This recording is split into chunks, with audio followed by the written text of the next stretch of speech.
tentang hadis kita yang kemarin bahwa innal halala bayyinun wa innal harama bayyinun, yang ada di sini nih di nomor 6. Sesungguhnya sesuatu yang halal itu jelas, kemudian yang haram juga jelas.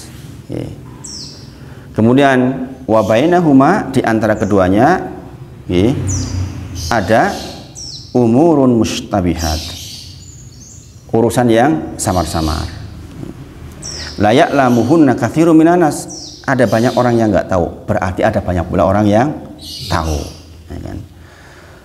Faman ittaqa subhat, barang siapa yang menjaga dirinya dari subhat, faqad istabra li dinihi wa irdihi, maka dia telah menjaga atau telah selamat agama dan kehormatannya. Orang yang tidak masuk subhat itu nanti akan terjaga agama dan kehormatannya. Kemudian waman waqa'a fi subhat, barang siapa yang terjerumus ke dalam subhat, waqa'a fi harami, maka dia sesungguhnya telah terjerumus kepada hal yang haram, sebagaimana sudah saya terangkan minggu lalu. Karo'i yar'a haulahima, sebagaimana seorang gembala yang menggembalakan ternaknya haulahima. Haula itu di sekitar, hima itu tempat larangan. Ada tulisan nggak boleh dimasuki lapangan ini, kemudian jenengan menggembala di situ. Maka dikatakan kalau kita menggembala di situ, itu akan yusiku ayarta afih. Kalau kita lalai sedikit saja, gembalaan kita masuk ke situ maksudnya. Paham nggak? Rasulullah sudah dikasih gambaran seperti itu bahwa ada daerah yang samar-samar, yang kalau kita tuh di sekitar situ tuh kita kan akan terjerumus ke sana. Menggembala di situ, kita kelihap sedikit, sapi kita masuk ke sana dan makan. Yang itu haram, karena itu hima. Hima itu daerah larangan maksudnya. Kemudian ala wa inna likulli malikin hima, ketahuilah bahwa setiap raja itu punya hima, punya daerah larangan. Setiap kita bisa jadi raja-raja juga. Jenengan punya daerah larangan juga. Kemudian ala wa inna himallah, ketahuilah sesungguhnya himallah yang menjadi larangan Allah adalah maharimuhu, apa-apa yang diharamkannya. Paham ya? Tadi ada yang haram, ada yang halal, ada yang mustabihat. Hati-hati, kalau jenengan masuk ke yang mustabihat itu nanti bisa ke yang haram. Ketahuilah Allah itu punya tempat larangan, yaitu apa yang diharamkannya. Kalau kita nggak hati-hati, masuk yang dilarang Allah itu loh, masuk ke yang hima tadi itu. Padahal likuli malikin aja hima, tiap raja aja punya tempat larangan. Allah punya larangan, yaitu apa-apa yang diharamkan. Wa inna fil jasadi mudghah, ini penutup hadisnya. Wa inna fil jasadi mudghah, ketahuilah di dalam diri ada mudghah, ada segumpal daging. Idza saluhat saluhal jasadu kulluh, jikalau baik daging itu baik seluruhnya. Wa idza fasadat fasadal jasadu kulluh, jikalau buruk daging itu maka buruk seluruhnya. Ala wahyal qalbi, itu adalah qalbi, jantung kita.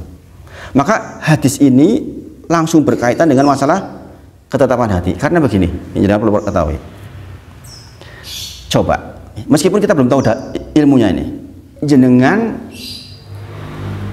melihat orang mati sedang naik ke panggung lagi joget dangdut nyawer, tanpa tahu ilmu sekarang, tanpa tahu ilmu, menurut jenengan hati kita mengatakan baik atau buruk itu? Buruk. Kita mau nggak mati begitu? Pasti nggak mau.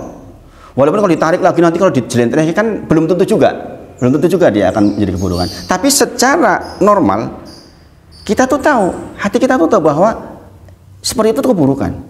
Mati di klub malam. Walaupun kita tidak tahu ilmunya nih, dia siapa, tapi secara asal kita kan mengatakan, aku nggak mau lah mati di tempat seperti itu, ya nggak? Ya nggak?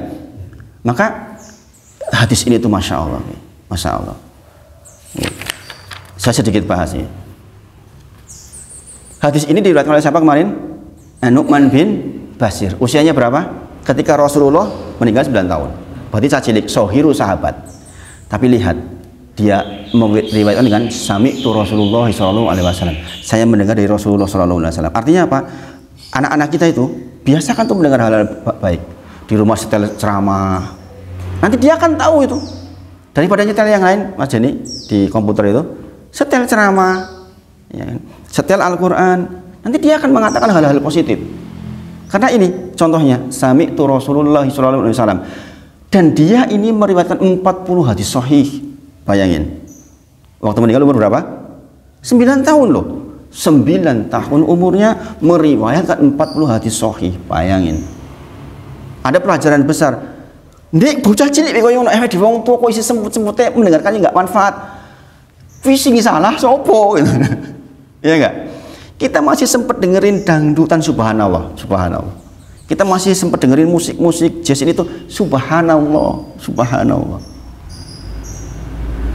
Wala talbisul haqqo bil batil. Jangan campurkan, Allah yang berfirman, jangan kau campurkan antara hak dengan yang batil. Gak bisa. Kalau jenengan biasanya dengerin musik terus, gak bisa jangan dengerin murotal. Gak bisa dengerin kajian, bosan. Sementara sebagian orang satu kajian selesai dia pindah ke kajian lain, terus begitu. Ini sampai ada orang sampai ke saya itu download ceramah jenengan loh Ustaz gitu. Saya kadang-kadang sehari bisa putar 4-5 kali. Bayangin, ada orang yang bisa menikmati situasi kayak gitu. Sementara ada orang yang harus dengan musik. Ini orang musik kan ngantuk, ora iso kerja. Seperti orang bilang, ini orang rokok, ora iso kerja. Iki sing salah sapa gitu. Wala talbisul haqqo bil batil. Enggak bisa boleh campur aduk antara yang hak dengan yang batil. Ayah ibu beliau Anu bin Bas ini juga orang-orang hebat. Orang-orang hebat. Kemudian kata-kata mustabihat sekali lagi itu hanya berlaku bagi orang yang tidak belajar atau belum sampai ilmu kepada dia, sehingga menjadi samar di matanya.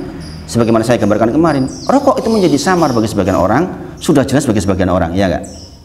Musik masih samar bagi sebagian orang, sudah jelas bagi sebagian orang. Nek menurut madzhab Syafi'i musik jelas haram, sing paling keras itu, ya kan? Hawa nafsu kita tuh kadang-kadang nggak bisa terima. Ah, masa sih, ya enggak? Musuh sih, kayak gitu haram, musuh sih, ya enggak? Hawa nafsu kita tuh kan bukan seperti itu. Inna nafsa la'maratun bisu, surah Yusuf. Memang nafsu ini akan membawa kita kepada sesuatu yang bertentangan seolah-olah dengan hawa nafsu kita. Maka kita tuh harus minta betul kepada Allah itu, ya muqallibal qulub tsabit qalbi ala dinik. Kemudian hadis ini juga menunjukkan bahwa sesungguhnya Allah sudah menjelaskan di banyak tempat, hanya saja penjelasannya kadang nggak sampai ke kita, ya nggak? Nggak sampainya kenapa? Nggak belajar, nggak dibaca kitabnya. Contoh di dalam Quran surah An-Nahl 89, wa nazzalna 'alaikal kitab tibyanan, ya kan? Dan telah kami turunkan kitab Al-Quran tibyanan sebagai penjelas likuli syai'in, untuk segala sesuatu, wa huda wa rahmatan wa busra lil muslimin, sebagai rahmat, sebagai petunjuk, sebagai huda dan kabar gembira bagi orang-orang yang berserah diri. Likuli muslimin, jadi kan muslim, definisi muslim tahu kan kita? Muslim artinya orang yang berserah diri. Orang yang berserah diri, para ulama menyebut maksudnya orang yang mau diatur. Oh, kalau dia udah nggak mau diatur pakai aturannya sendiri, udah cerita bukan muslim. Makanya sini dikatakan wahuda wa rahmatan wa busra lil muslimin. Ini menjadi huda, petunjuk, menjadi rahmat, dan menjadi kabar gembira bagi orang muslim. Jadi orang muslim itu jikalau dapat aturan kayak tadi itu, bukan hawa nafsu yang maju, tapi justru kegembiraan. Dan ini dikatakan wa nazzalna 'alaikal kitab, diturunkan kepada kalian kitab. Tibyanan, untuk menjadi penjelas likuli syai'in, segala sesuatu. Berarti janjani segala sesuatu itu sudah jelas halal haramnya sebenarnya. Hanya saja ilmu belum sampai kepada kita. Itu yang jadi soal, ya enggak? Yang jadi soal itu ilmu belum sampai kepada kita.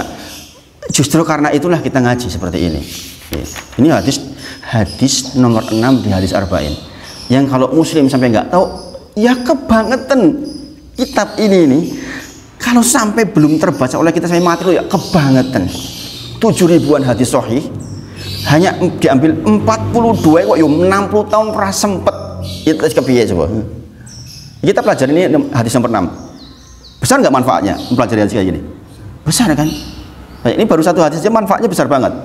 Kemudian faman ittaqa subhat, barang siapa yang menjaga dari subhat, faqad istabro lidinihi wa irdihi, maka ia telah menyelamatkan agama dan kehormatannya. Jadi Kalau ada yang syubhat, tinggalin. Maka jenengan akan terjaga kehormatan agamanya, akan menyelamatkan kehormatan panjenengan dan agama panjenengan. Kalau jenengan masuk ke yang syubhat, tetap terhina, agamanya terhina, diri panjenengan terhina. Ya seperti contohnya tadi, orang yang masih ragu-ragu antara halal haram, kemudian ya ikutan joget-joget, mati, iya coba.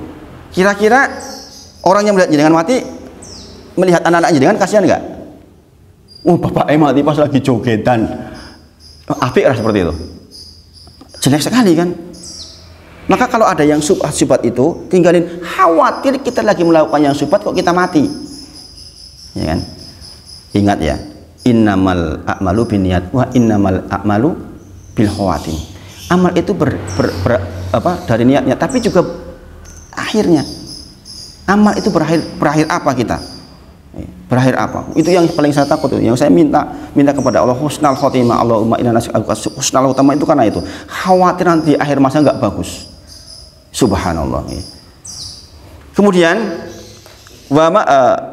waman waqa'a fi syubhat, barang siapa yang masuk kepada syubhat, terjerumus waqa'a fil haram, maka dia terjerumus kepada yang haram. Kenapa? Di antara yang syubhat itu ada yang haram maksudnya.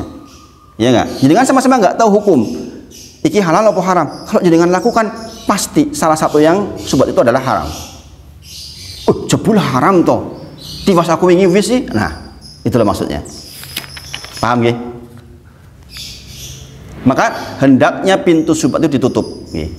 Hendaknya pintu syubhat itu ditutup. Contoh, zina jelas nggak haramnya? Jelas kan? Tapi Allah perintahkan apa? Jangan dekati zina. Enggak langsung zina. Mendekati zina belum tentu haram kan? Ya enggak? Tetapi kalau engkau mendekati itu bisa menuju ke sana, itu maksudnya. Perintahnya Allah itu jangan dekati zina. Bukan hanya jangan berzina, tapi jangan dekati zina. Wala taqrabuz zina. Jangan dekati zina. Karena itu termasuk wilayah haulahima. Haulahima tadi itu loh, di sekitar daerah larangan. Apa yang menjadi larangan Allah adalah apa yang diharamkannya. Jangan di haulahima ini loh. Jangan di wilayah sekeliling hima ini loh. Seperti penggembala yang di haulahima, dia menggembalakan kambingnya di haulahima, di tempat yang berada di sekelilingan daerah terlarang itu bahaya. Karena bisa saja tiba-tiba kayak bojone ra gelem melayani jenengan, subhanallah. Wis ora dikeki rong sasi Mas misalnya. Jenengan berada di lingkungan itu haulahima. Halah wis lah, bablas sok tobat. Bisa nggak seperti itu? Oleh yang pikirannya bisa nggak? Bisa. Nyatanya banyak perzinahan itu terjadi karena apa? LDR.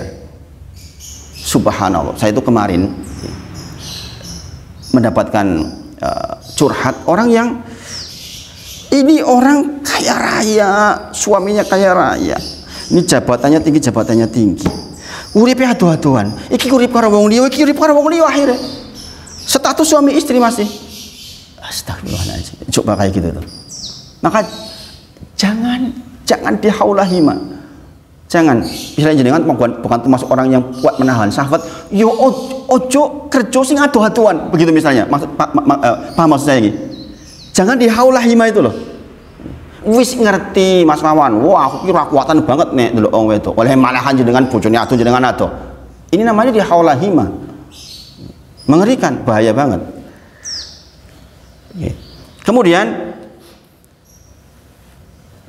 karoi yar'a haulahima, sebagaimana seorang penggembala yang menggembalakan di sekitar daerah larangan. Yusiku ayarta'afi, maka ketika dia lalai, dia akan masuk kepada daerah larangan itu. Ingat ya, Ibrahim alaihissalam yang terkenal sebagai ahli tauhid saja, bapaknya tauhid, masih berdoa wa id qala Ibrahimu Rabbi ja'al hadzal balada amina wajnubni wa baniya an a'budal asnam. Ini Ibrahim alaihissalam loh. Berarti itu jauh dari haulahima. Ahli tauhid masih berdoa kepada Allah, ya Allah jangan jadikan aku dan keturunanku menyembah kepada berhala. Logikanya kan sebenarnya nggak mungkin tuh yang namanya Ibrahim, bapaknya tauhid gimana? Tapi dia masih minta kepada Allah, tolong ya Allah, jangan jadikan saya dan keturunan saya menjadi orang-orang yang menjadi penyembah kepada selain Engkau. Bayangin, maka dikatakan dari ayat ini dikatakan Siapa yang merasa aman setelah Ibrahim berdoa ini? Pasti keliru. Waman ya'manul bala ba'da Ibrahim, begitu kalimatnya. Sopo sing ngrasa aman dari penyembahan kepada selain Allah setelah Ibrahim alaihissalam berdoa ini? Maksudnya bagaimana? Nah, Ibrahim alaihissalam saja yang bapaknya tauhid masih berdoa, ya Allah, jangan sampai saya nggak bertauhid. Lah wong liyo seperti kita ini, ada yang merasa melu aku mesti surga. Ini gimana dengan ini coba? Orang sah pusing-pusing surga melu aku. Ini mengerikan ini. Ya. Padahal Ibrahim saja masih berdoa wajnubni wa baniya anak budal asnam. Maka dikatakan waman ya'manul bala pada Ibrahim. Siapa yang merasa aman setelah Ibrahim alaihissalam?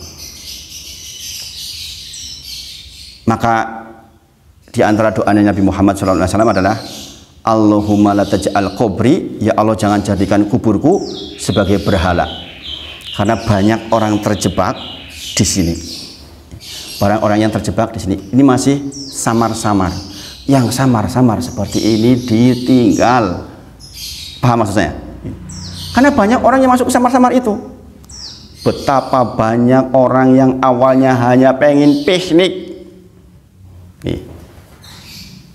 ke tempat-tempat yang ada patungnya. Awalnya cuma piknik nih. Ini yang saya katakan, jangan dihaulahima. Ini penting untuk anak-anak kita juga. Betapa banyak orang yang niatnya cuma piknik ke tempat yang ada patungnya, kemudian terjerumus kepada kesirikan. Lihat orang pegang-pegang, katanya kalau pegang terus bagaimana? Ada nggak tuh di Borobudur itu dulu? Nek iso nyekel terus biaya rezekinya hancur. Jenengan lakukan tuh, kemudian jenengan pulang, aku iso nyekel mengko aku ini nih loh. Berarti jenengan itu sedang menggembalakan diri panjenengan seperti penggembala di haulahima itu. Niatnya jenengan mau begitu nggak tadi dari rumah? Kan enggak. Tapi latah melihat orang begitu, tiba-tiba jenengan ikut-ikutan, dan normal manusia ada keyakinan di situ nanti. Aku iso nyekel mau, alhamdulillah, berarti aku. Ini masuk ke dalam kesirikan, subhanallah. Jika jenengan mati dengan keyakinan itu, itulah yang mati namanya su'ul khotimah. Maka sekali jangan gembalakan diri kita di haulahima. Jadi yang halal jelas, yang haram jelas, diantaranya ada yang mustahil. Jangan masuk yang ke mustabihat itu, jangan. Kalau sesuatu yang jenengan masih samar jelas, jangan masuk ke situ. Sing ceto-ceto wae. Paham maksud saya? Kemudian dari nonton yang haram awalnya. Nonton haram dosa enggak? Sudah dosa, ya kan? Lama-lama ingin merasakan. Awalnya dekat dengan pemabuk, lama-lama ingin mencoba. Itu loh di haulahima. Ora popo aku kuat aku. Konco-konco mabuk kabeh, aku ora aku. Mau aku kuat gitu. Itu jenengan di haulahima, jenengan itu sedang. Pas jenengan oleng sedikit, nyobalah. Itu mulai itu kemana-mana. Makanya sering saya sampaikan ke anak-anak, ke amal yang sudah mulai dewasa, jangan sampai biarkan matamu itu melihat hal yang buruk. Kalau ada yang di follow di Instagram, kemudian di Instagram itu mengantarkan hal buruk, segera hapus. Saya termasuk yang rajin melihat beranda Instagram anak saya. Kemarin tiba-tiba ada gambar-gambar jelek. Ini gue pernah ngeklik kiki boh. Bayangin. Zaman sekarang Mas Denny, anak-anak kita, subhanallah, mohon maaf, orang bugil itu di mana-mana kan, iya enggak? Itu kalau kita biarkan anak kita di situ, dia haulahima, mengerikan. Yang awalnya enggak, aku kuat kok, enggak apa-apa. Sampai saya bilang mohon maaf, saya vulgar ke anak saya tuh. Mohon maaf, nek kowe nonton koyo ngono kemudian timbul hasrat, mau kamu letakkan di mana itu? Sampai saya bilang gitu Mas Denny. Ini saya dalam contoh pengajaran untuk anak-anak kita yang laki-laki nanti, Mas Denny juga akan mengalami, untuk mengajarkan tentang pendidikan seksual di zaman sekarang. Saya vulgar itu. Coba betapa bodohnya orang melihat yang seperti itu. Tanpa melihat saja bisa berhasrat. Ini diperlihatkan seperti itu, kemudian kamu melihat, kamu berhasrat, kamu susah, mau diletakkan di mana tuh hasratnya? Sampai saya bilang begitu. Ayahmu suruh mendukung kamu nikah, segera tak dukung banget. Sampai saya katakan, kamu lulus SMA pun kamu nikah. Tak gituin. Karena Pak, zaman sekarang itu fitnah, subhanallah. Subhanallah. Saya itu kadang-kadang kalau lihat Instagram, subhanallah. sekali ada algoritma yang masuk ke situ, masuk terus Mas Jono. Gambar jelek itu dikirim terus itu, nggak berhenti-berhenti. Ya nggak? Facebook sama.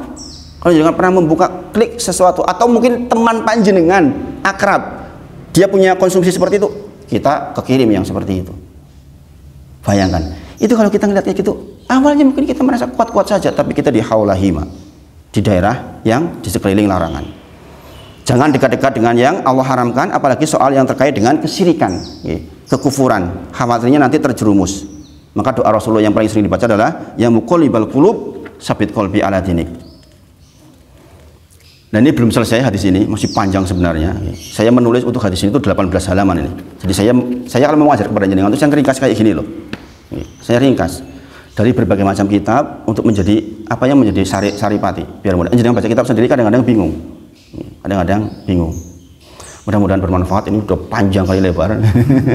Mudah-mudahan bermanfaat ini, dan mudah-mudahan Allah rahmati kita semua. Kita tutup dengan kafaratul majelis. Subhanakallahumma wa bihamdika asyhadu alla ilaha illa anta astaghfiruka wa atubu ilaik. Wa akhiru da'wana alhamdulillahirabbil alamin. Assalamualaikum warahmatullahi wabarakatuh.